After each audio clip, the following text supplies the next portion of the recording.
Meow. Meow.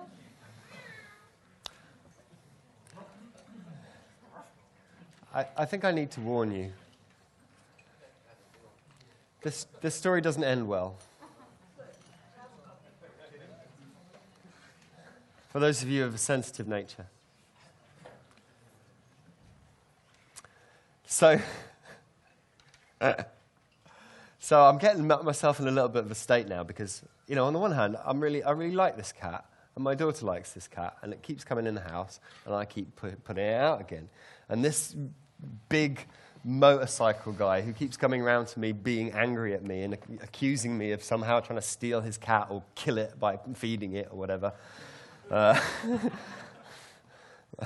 And he won't believe me. I tell him, I've fed your cat once, and he keeps going, "You've been feeding my cat." I'm like, "No, I haven't."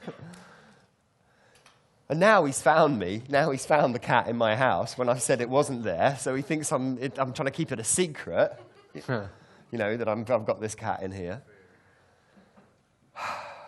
But I just don't understand because I keep putting the cat out. It's not learning. And there's one that I know it's just a funny thing, which is that the cat keeps coming to the same place in the house. Keeps walking in, it walks around, it says hello, and then it goes and sits under this one particular chair. I thought that's a bit weird. You know, there's lots of places it could sit. Why does it sit under that chair? Anyway, so by now I'm like, okay, I'm afraid to open my back door. It's the summer. I've got a lovely back garden. You know, I need to water my tomatoes. I mean, after all, I left them to go to the Bahamas. You know. They didn't like that, so since then I've been a bit more attentive to them. I'm afraid to go out into my, sorry, when I say back garden, now I mean cat litter tray of a back garden. I'm nervous about cooking in case, you know, it's going to attract the cat. It's hot. I want to leave my windows open. I want to leave my doors open. I should be able to do that, right? I have a right to live in my house the way I want, to use my garden the way I want. I shouldn't feel terrorized by a cat stalking me, bringing its evil, aggressive, accusatory owner with it, projecting all his problems, all his anxiety. It's because he's not looking after the cat properly. That's why it's coming to see me. It just prefers me, basically. That night, sitting in my living room, it's the evening, it's a warm, kind of balmy evening, got the windows open at the front of the house. I'm sitting, doing some work. I hear this noise.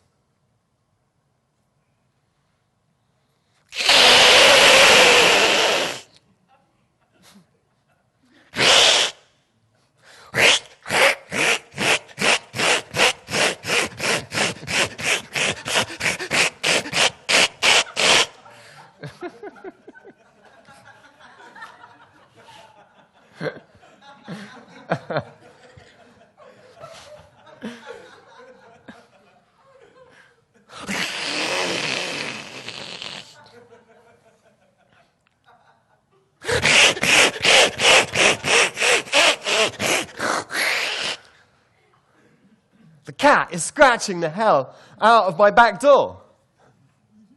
It's just sitting on the back going like this. It won't stop. It won't give in. And this is freaky. Oh, don't know what to do.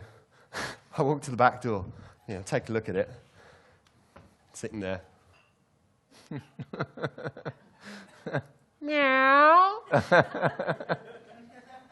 Meow. I open the door a little bit. Shoo, just go back to your owner. Your owner loves you. Go back to him. I'm sorry, I can't. I just can't. It's not fair. It's like I'm having an affair with the cat. Shoo, go. I close the door. I slam the door. I go back to my living room. Bloody hell! The cat is coming in through the front window. I throw it out quickly. Close the door. How did it get round the front? Wait a minute. There's traffic round the front. Oh, no. No, wait a minute. I'm supposed to have been really friendly with its owner. And now I've thrown it out the front. And How did it get around the front in the first place? I don't know, but I'm sure it's not supposed to be around the front because it might get run over. But do I ring up the guy now and tell him that I just saw the cat at the front? Or do I pretend that I don't know? Maybe he's going to come around now. And I hear from the outside, Rumble. Rumble, where are you? Rumble. Oh my God, he's looking for his cat. And it's perched outside my front living room window, looking in. I swear to God, I actually went into my bedroom, closed the door, closed the curtains, and hid. I'm saying, I'm a grown man, this is ridiculous.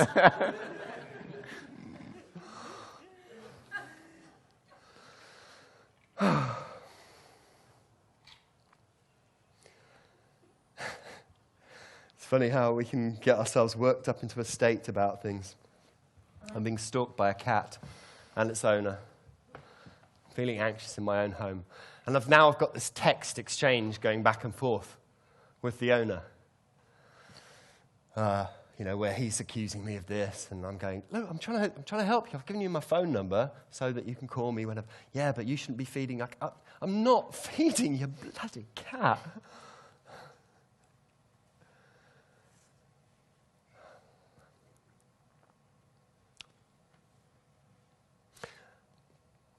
I explained to him the details. I'm like, okay, you found the cat round my house the other day. I admit it, it's true. But I've been doing what you said. I threw the cat out like 15 times in one day, and it's still coming back in. I was in the shower. I cannot remove the cat straight away all the time. What if I'm taking a shit? What if I'm busy with a client or looking after my daughter? I can't. I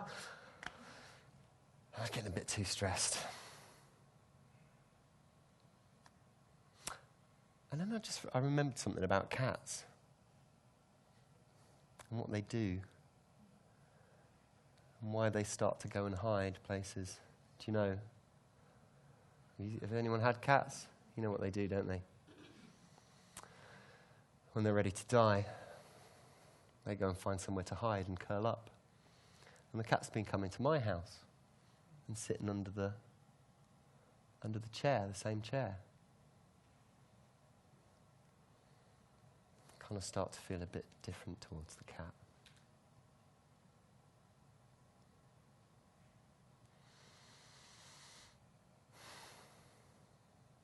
But now I've explained, that the cat's actually managed to break into my house through the cat flap, that it's been sitting there scratching away. The owner's calmed down a bit. I think he realizes the cat needs something that he's not getting right now. And he's coming looking.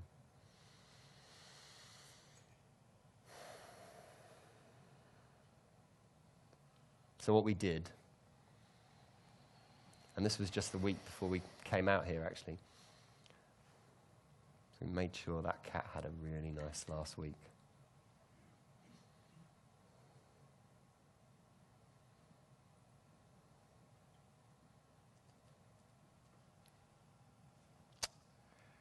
So there's this man walking out of the abbot's office, and it's getting nighttime, so he knows he's got to go back to his quarters. But all he can hear is this voice ringing in his head. Sorry, son, I can't tell you. You're not a monk. I can't tell you. You're not a monk. Just ringing from ear to ear. He goes to bed, tries to sleep, but that voice, I can't tell you, you're not a monk.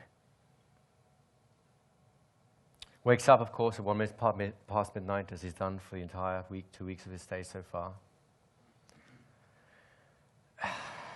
All the sadness in the world, all the grief, all the terror, all the pain. He's terrified, he's burning with curiosity. And in the back of his mind is always that sound of that voice. Sorry, I can't tell you, you're not a monk. So he devises a plan. In the morning, he doesn't fall asleep. First thing he does is he gets up at the crack of dawn, with all the other monks who somehow managed to sleep their ways through the crazy nights. He looks up the Father Abbot and lays out his plan to him. He says, look, I've been here for 2 weeks now. I've worked in your gardens. I've worked in your kitchens. I've prayed with the monks in the abbey. I've studied. I've had a great time. And, you know, I think I might enjoy this lifestyle. I think I might like to enjoy becoming a monk. Of course, the abbot knows the game, and he looks at him with his saddest eyes and says, son, are you sure? And with a burning fever goes, yes, I'm very sure. He goes, well, you know, becoming a monk isn't easy. It takes time, it takes dedication, it takes practice. And I said, I've got all that. Sells his car, sells his apartment, sells his possession, tells his boss he's not coming back. Of course, the boss thinks he's nuts. Gives it all to charity. Spends 1 year, 2 years just living with the monks, and each night, whenever he feels like, this is it, I've had too much, I really don't want this lifestyle anymore. Well, that night, he gets a reminder, and that burning curiosity comes back, and those words echoing in his head, I'm sorry, I can't tell you, you're not a monk. Eventually, enough time has passed, and Father Abbot grabs him from the refectory one day and says, you've been with us some years now. You've showed your dedication. You've showed your spirit. You've prayed with us. You've meditated. Your mind is strong now. I think you're ready to become one of us. The man is excited, terrified, elated, petrified. There's a ceremony where he gets divested of his normal clothes and gets a lovely brown robe like all the other monks. His hair is shaved. He's anointed. And that night, when all the other monks go to sleep, he has to stand vigil in the abbey. 10 o'clock, 11 o'clock. Around about 11:30, 11:45, the abbot turns up with the old gatekeeper. Only the gatekeeper is no longer wearing his brown robes. He's garbed, really, you can only describe this full plate mail armor. He's got plate on his chest, he's got chainmail coming down one side, he's got a long sword on one, he's got a big evil-looking dagger on the other. He's got a round thing that looks kind of a shield with a big spike thing in the middle, big cross on his chest, and he looks like a man ready for death. He looks grim and resolved. Of course, the man is now really worried and elated. He's excited, and he doesn't know what to do with himself. And Father Abbot turns to him and said, are you sure you want to know the secret of the monastery, the secret of this abbey? Because yes, I'm ready to be one of you. Father Abbot looks at him with the saddest eyes and says, well, follow me. And so they open the doors to the crypt and they descend. Father Abbot, the man, and then the guard, the doorman, the keeper of the gates. And they walk through this maze, this warren underground, where hundreds of monks have been buried in the past. It's dark and it's frightening, but this anticipation is building. He can almost feel it. And it's getting closer now to midnight. Just before midnight strikes, they reach a small wooden door, and it's been reinforced with steel bolts that have been thrown in. In front of the wooden door, there's a portcullis, which is one of these iron gates that you usually find in castles. But it's only a small door. It's very strange, but his heart starts thumping. Midnight passes. Not yet 1 minute past midnight. The keeper of the gate comes forward, and with surprising strength for such an old man, he pulls a chain and the portcullis lifts. With a trembling hand, he pulls out a set of keys, puts in the lock. And just as the minute ticks past midnight, he opens the door. Do you know what he saw? I'm afraid I can't tell you. You're not a monk.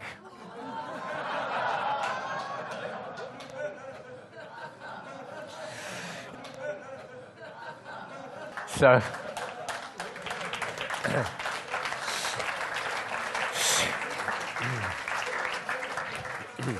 you are fortunate that I haven't spent a month telling you that story. And really, this takes us into what we want to be covering now, which is was two things. One is we've scaled the stories down, but how do we scale them up? And in particular, I would like to introduce you to a vehicle that makes the practice of scaling your stories very easy because there's no risk involved. And you've already heard mine.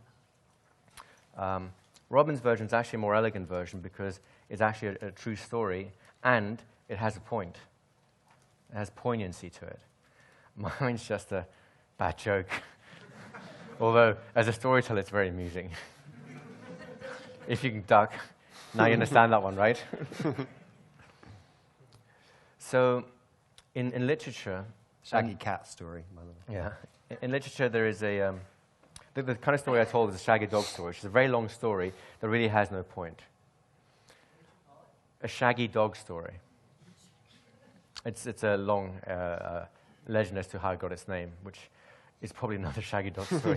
Come to think of it now. But we don't have time for that one. You'll have to come to the next seminar to hear that one. But there's another kind of story which relates to this, and it's actually a little bit of what both Rob and I have been doing. It's called a Picaresque adventure. Does anyone know that term?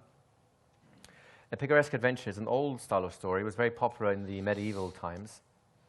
And essentially, it's a very simple story, A to B. I've got to go on a pilgrimage, for example. And the story is not about going from A to B. It's about everything that happens on the way from A to B. It's lots of little adventures. If you remember those old black and white serials like Zorro or whatever, where every week something happened and, you know, it's a little mini adventure in the bigger story, that's a sort of a Picaresque adventure. And it's this tremendous way for you to build your storytelling skills. I could have told my story very simply. You know, man gets kicked out of his office, finds a monastery, hears this crazy noise, asks what it is, won't find out. Gets so frustrated that he becomes a monk, goes to the place where the noise is, can't tell you, not a monk. Right? That's the short version of that story. Not quite as amusing, I admit, but that's really the essence of the story. Everything else in between is just pure storytelling. And did you notice something happening whilst you were listening to the story? Anyone here feel a little bit curious? Anyone here feel a little bit nervous? Anyone here feel like you know, their fantasy was running riot inside the mind? What is it? Is it a beast? Is it a ghost? Is it a devil? What is it? Right?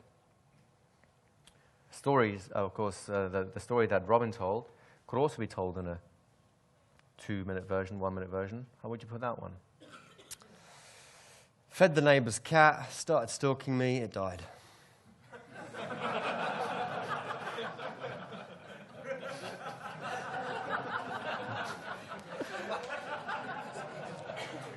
Now, here's why this is interesting. Apart from that, you've now really gone back to where we started the day, which is a very basic structure for a story. If you think about a lot of stories that you told but weren't really stories, you didn't know how to shape them, aren't they like that? Yeah, I went to the shops, gunman shot someone, went home, it was really terrible. Right? It's just a sequence of events that have nothing connecting it. What makes a story is a picaresque adventure that comes with it. It's the emotional roller coaster that comes with it. So, Can I? Sure, please. Has anyone heard of the Epic of Gilgamesh? Gilgamesh. Gilgamesh, thank you. One of the oldest stories. There is a narrative that constitutes the main kind of thrust of the story that you could summarize very quickly, and then there's a whole load of things on the way. Odysseus, The Odyssey. The Odyssey. Homer's Odyssey. The Iliad, which is the Siege of Troy. Chaucer. Canterbury Slightly, Tales. he's a bit cleverer because he puts a whole load of people together who are going on a journey, and then each of them tells a story about something else. You mean like a nested loop? A little bit. A succession of them. So it's a well-known literary device. The Adventures of Tom Jones. One of the earliest English novels. Yeah. we'd like for you to use this vehicle just to explore the craft part of storytelling, the artistic element, the bit that draws people in. And you've seen two versions of pretty much the same thing, a real story with a point and a fake story with none. So I'd like you to start with that fake story with no point, a shaggy dog story. You can happily use mine, you know. Man finds a monastery, mystery noise, can't find out what it is because he's not a monk, becomes a monk, finds out what it is, but you don't, right? That's really the short version. So what I'd like you to do is to spend a minute telling either that shaggy dog story or any story that you don't think really has a point. It could be a personal story without a point, to someone in literally just 1 minute or less, and then give them a chance to do the same. Then we'll come back and we'll reset it and see if we can get some story out of, or some mileage out of a story that really isn't one. And then we'll move on to actually making it real. Anything you want to add? Do you understand the idea? So find a partner, spend 1 minute. Feel free to repeat my story in that 1 minute or come up with another pointless story which has no real meaning. And then we'll come back and we'll see if we can build them to something useful. All right? 1 minute apiece, 2 minutes in total, off you go. So we had someone just come up and say he knows what was in the monastery in the side of the door. It was his cat. That would be a nice little round story, right? So you told a relatively pointless story in about a minute or so, right? And you got quite animated about that. What I want you to do now is tell the same pointless story in about 5 minutes, but see how much you can fit in on those 5 minutes in terms of little side adventures, other things that are happening. You know, like the man's driving, and then there's the monastery, and then there's the noise, and there's a reaction to the noise, and he's trying to get that sort of stuff, right? To see how much you can fill into that in 5 minutes. To really build curiosity, to build engagement, to build any other kind of emotion you may want. Something may be charming, something may be funny, something may be just bizarre. It doesn't matter too much what it is. Just try and build in 2 or 3 of these moments around that story and really go to town on it. Because you know the story is absolutely pointless. You're absolutely free to not try and make sense or come to some dramatic conclusion. And that freedom really allows you to invest all your energies into just the storytelling elements on the journey to the pointless end. Right? Does that make sense to you guys? And please, this is just a vehicle to practice it. It's also very nice practical jokes for all your friends and enemies. With enemies, I recommend the 1, 2, 3 month version. Friends, stick down to about an hour. I find that after that, you get frenemies. So you get the idea of the exercise. So same story again, 5 minutes, and really you're putting attention on the development of the story elements rather than on the end, which is what most people think about, right? Do you want to add something to that? Yeah, How I Met Your Mother. You know the TV series? US TV series? Yeah, that's another Picaresque adventure. Well, you met Mum? Well, actually, no, it wasn't. Next season. All right, with that happy note, 5 minutes apiece. Off you go. Stay with the same partners. So it appears that you guys are becoming such charismatic storytellers that you are missing all the social cues. Stop talking now! It's very dangerous for us at this point, isn't it? Yeah. It's almost like they don't need us anymore. Oh no, go home. So you'll probably realize that this kind of story process, it's great training wheels, just for developing your ideas and pushing with them.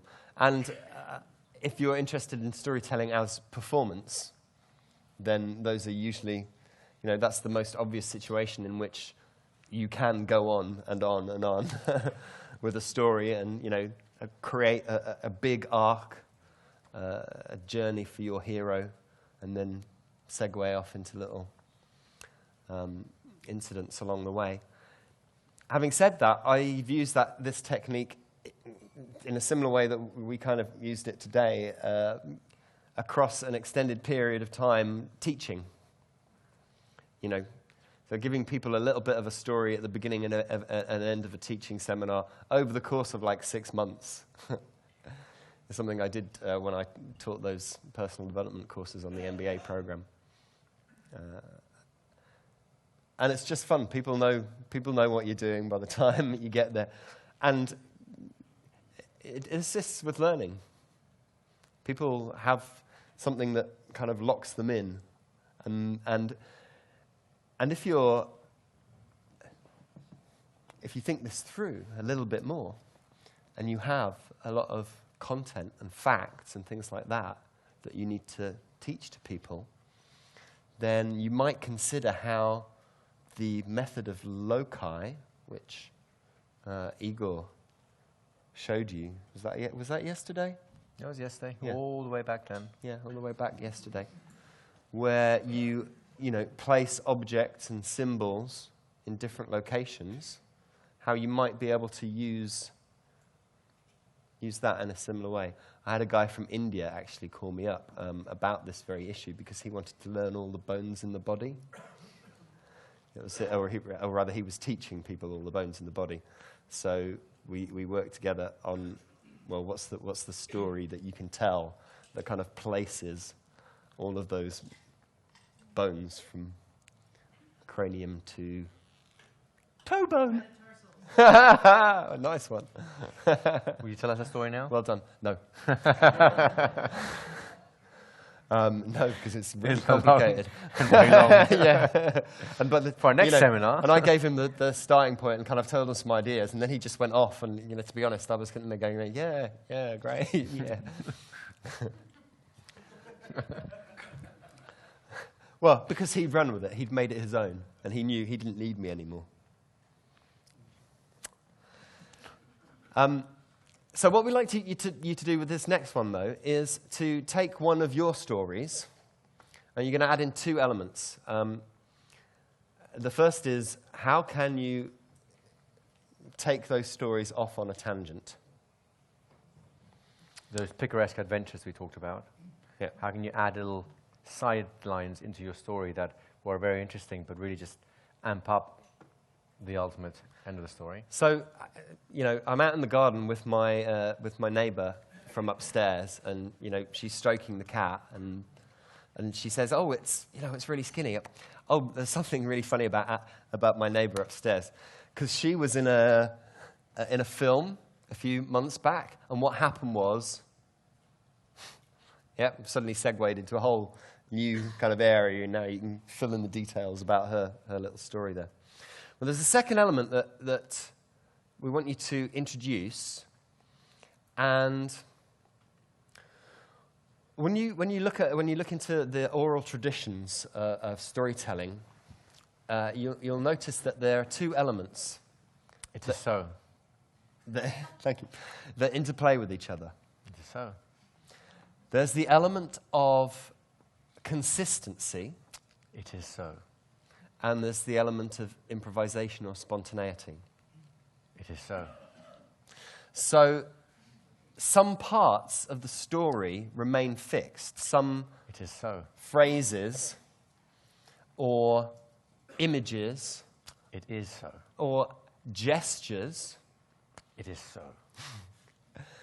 remain fixed and are returned to repeatedly over the course of the story, while other bits are extemporized. They're made up on the spot. And you might have noticed in my story, meow, It is so. was repeatedly returned to. And it anchors a laugh. It anchored a laugh for you earlier on, and then every time I brought it in, and when you started responding to it, yeah. I set that one up deliberately earlier. So, that was the B story, if you weren't here for that one. Okay. And in Igor's story, he repeated the phrase, I'm sorry, I can't tell you, because you're not a monk. and he actually repeated that a number of different times.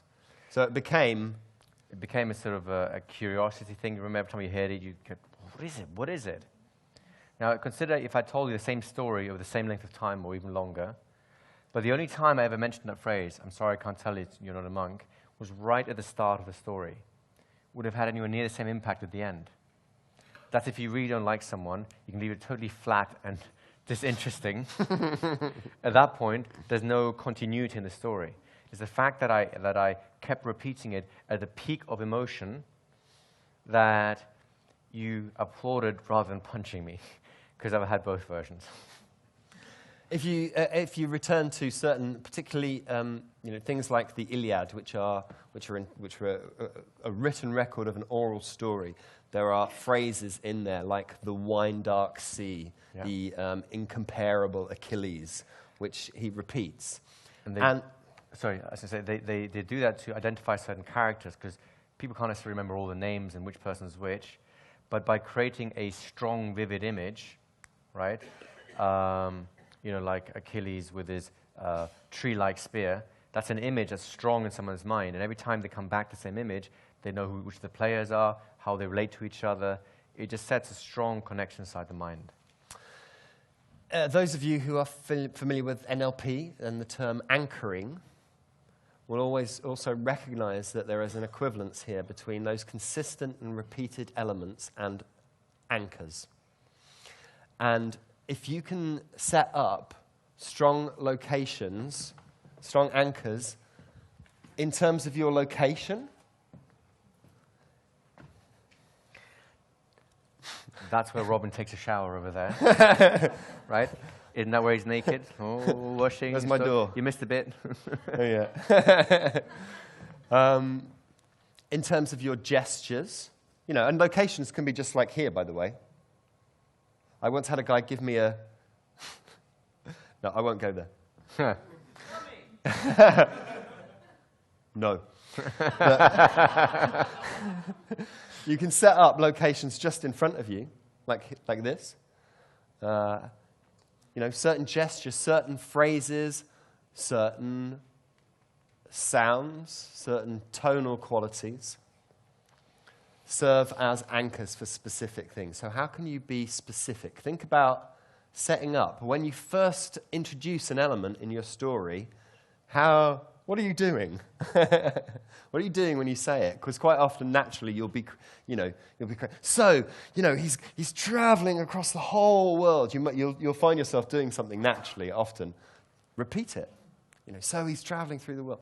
Whatever it is, repeat the gesture. Repeat the same phrases. And you're going to do that in the context of telling one of your stories to another person. Get up, move around. I'd suggest for this exercise you do it standing up, because then you'll have a better range of space and gesture that you can use. I'll just add one little element which you won't get to practice here. But think what happens, or what would happen, if you use the same anchor in different stories, and why you might do that. Take it away. How long are we giving them? Let's give them 5 minutes apiece. Okay. So take 5 minutes apiece. And for those of you who need to just simplify, just do the same thing you did a moment ago, which is to embellish your stories. And whenever you have a peak of emotion, that's when you repeat your key phrase or your key gesture, right? As Robin was saying, let your key gesture be something that emerges spontaneously. That's the best one.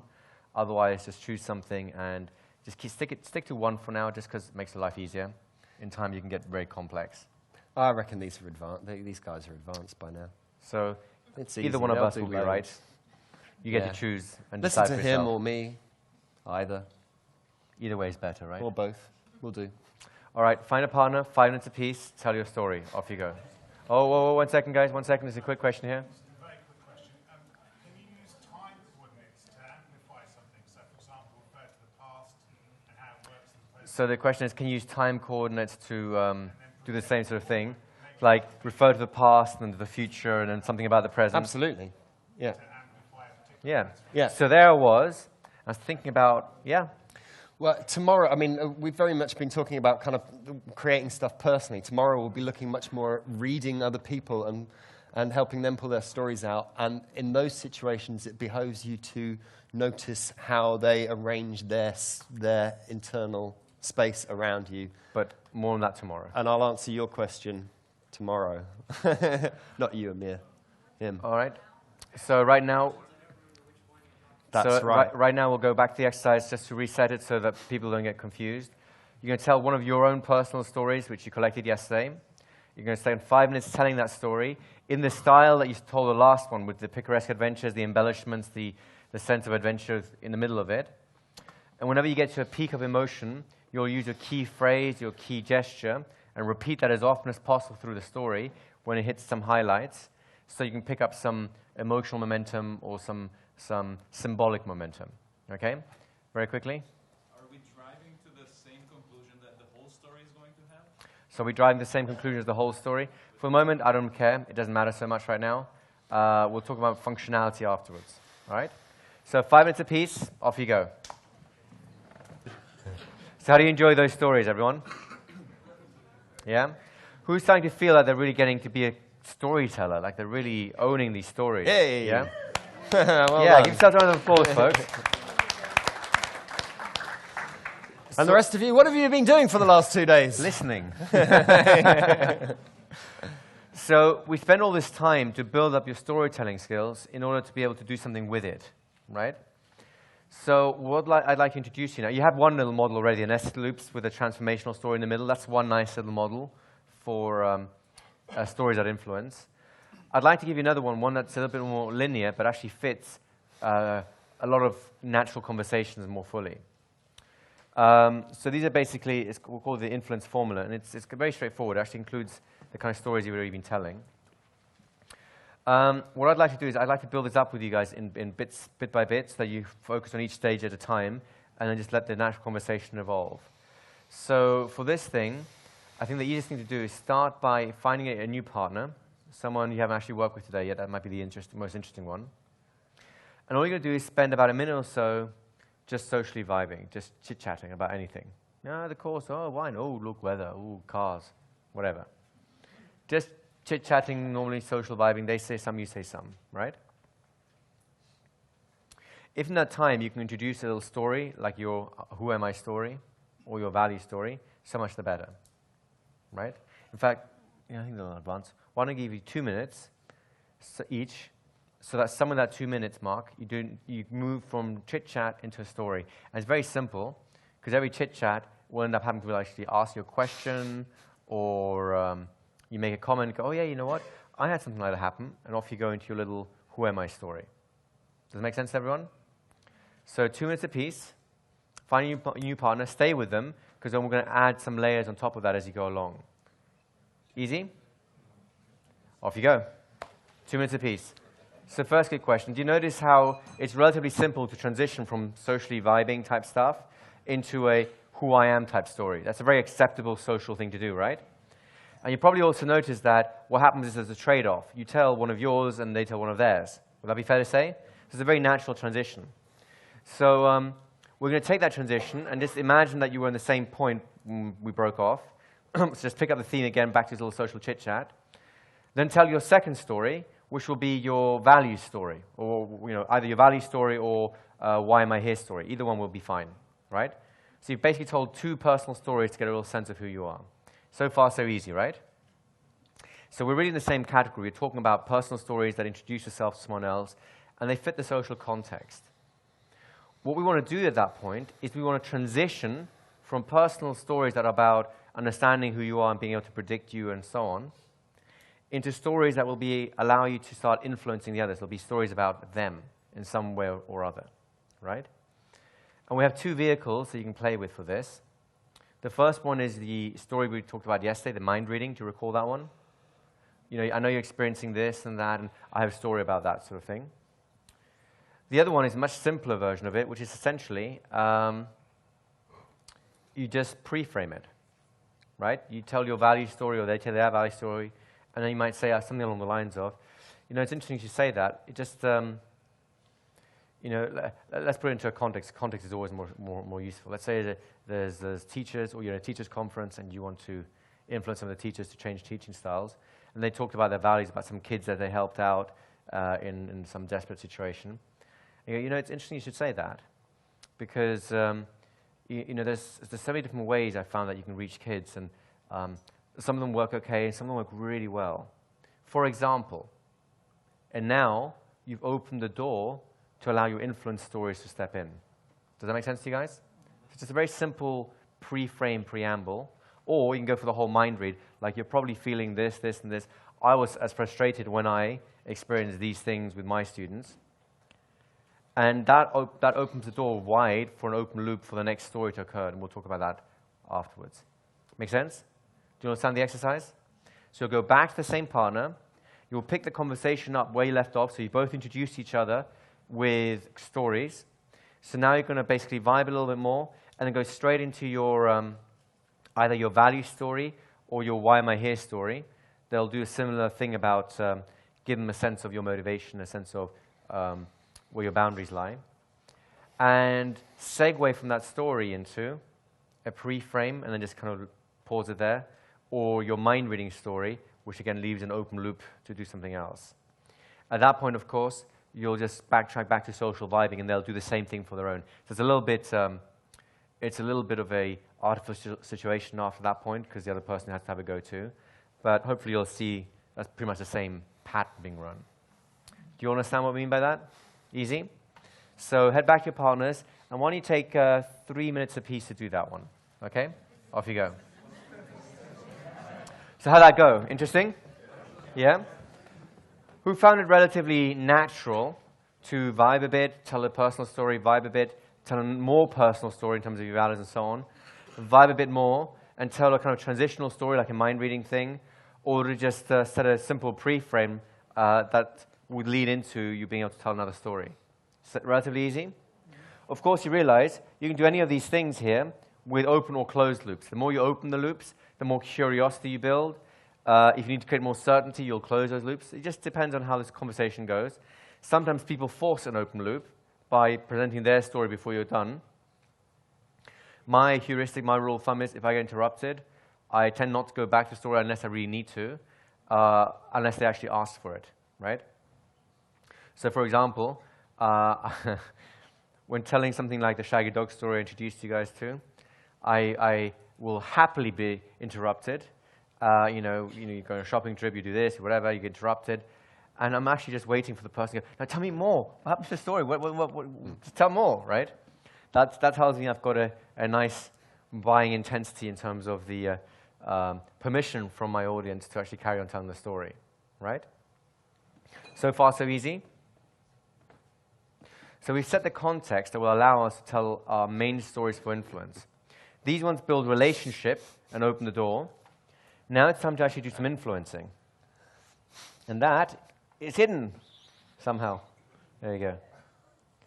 So really, once you've opened the pre-frame, your mind reading, then you can tell your teaching tale or your transformational story. Now, of course, you realize we've given one example of this. In a longer conversation, you might go through loops where you tell a couple of transformational ones and go back to social vibing, back to some personal stories, back to social vibing, back to some transformational stories, and so on. You see what I mean? So this is a linear thing for a more non-linear conversation. The important point is, at some point, when you finish your teaching tale or transformational story or your emotional state sort of stories, you'll want to distract them away. Then the simplest part is just go back to social vibing. Get them to tell a story, maybe. I'll be curious about their stories. Tomorrow we'll bring in some tools to let them evolve their own stories so they can feel like they're contributing, and it gives you more fuel for further influence as well. Sometimes, not always the case, but sometimes it's useful, once you've told a story, is to summarize the point that you're trying to make for them, right?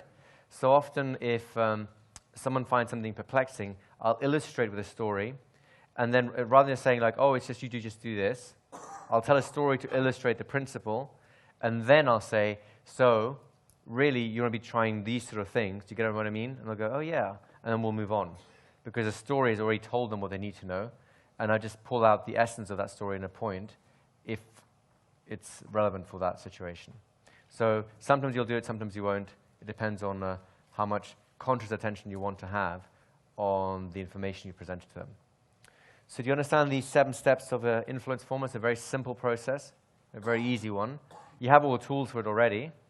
It's just a question of putting them together in a simple structure, right? So why don't you take another 3 minutes apiece. And same partner, just pick it up where you left off. You just open that pre-frame up. So then take your, actually you only need probably 2 minutes, but we'll give you 3. Tell your teaching tale or your transformational story. At the end of it, you may or may not want to pull it together into a simple point. If you do, then make it and then just vibe again. If you don't, then just start vibing. As soon as you go back to normal social conversation, chit-chat sort of stuff, that means the other person is their go now to reintroduce their pre-frame or their mind read and tell their transformational tale. And that kind of shows you how a balanced conversation goes anyways. Do you understand the exercise? Say again? Oh, you can't see past my computer. Let me just move this over a little bit. In fact, let me just lift this up. It might be easier. Better? Easy?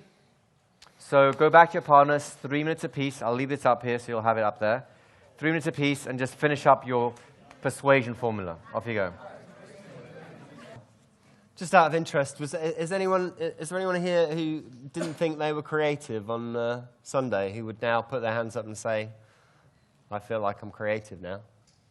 Identify themselves as creative? Yeah, put your hands right up. Excellent. Yeah, it's very nice. And anyone who didn't think that they could tell stories? And now Now they can. Yeah? And anyone really, really tired? Yes. So, you've been on a long journey. A long journey. And sometimes on that journey, it's time to rest. That's right. And there's many ways to do that. That's right. Oh, the penny's dropping. It is. And how quickly it drops into a trance, When those eyes close, we'll discover. that going inside Is a great way of really recollecting all the experiences you've had. starting back at the beginning The very first set of exercises, just warming up. on Sunday morning. All the crazy stuff you did to As you pay attention develop your to creativity your body and evolve that into telling stories. and in just joy breathing, Just normal stories you can connect more and more that became very important stories. to those memories, And you developed a room to those experiences. inside your mind. You know you can remember, And a simple Can't tour of you? it can remind you and the more you focus of all inward the stories you've collected. on those memories, Location 1, the last location 2, 2 location days, 3, simply location reviewing 4, in your mind location 5, and allowing yourself unconsciously location 6, to begin to prepare. location 7, Because as you sleep and dream location 8, this evening, location 9, and as you prepare location going around this evening, all the way. you'll notice So many things and have occurred inside, when you and you can take those, find yourself re-experience behaving in a new way them, re-evaluate them, in conversations redevelop and naturally your own, as you make friends and Conversational new style, acquaintances which and will go out into the world allow you to spreading your message, really make a difference making your ideas in and the way passions that you influence others now. available to people, So many things you've through learned, the stories you communicate with so many them. things you've discovered about yourself. And You can use while these you skills sleep and dream, to interact allow with others yourself the space in a more rich and encouraging way. to really enjoy that fully now. So What a that when day. you are ready to open your eyes, To a wonderful set of you experiences. can do so, looking forward all the way until to how you're going to use these skills much more you'll enjoy when you get back learning into your normal environment. tomorrow. Tomorrow, of course, is another day. And when we start the day tomorrow, we're going to be looking at, Other stories. yes, and particularly considering how you can discover the stories that other people have and encourage them to tell them, and how you can look for those secret words, those little code words that people give you. That's right, they're secret. Secret. And you'll only find out what they are if you come tomorrow. Yes, if you're And late, don't you come might miss the tomorrow, secret. You won't find out. Maybe it was inside that door in the monastery. The secret words. Maybe. That allow you to unlock other people's inner metaphors, the stories that they organize their life by, to understand their worldview, so that rather than telling just your stories become your insight, your cue to the universal human experience that you adapt and share with people in a way that matches their worldview. So think of it this way. What if you could shape your stories so it seems like they happened inside their mind already? It's just a thought for you to dwell on tonight. And come back tomorrow. Nice and breezy. Awake, You don't want to miss alive, that, do you now? And ready to go. Thank you very much.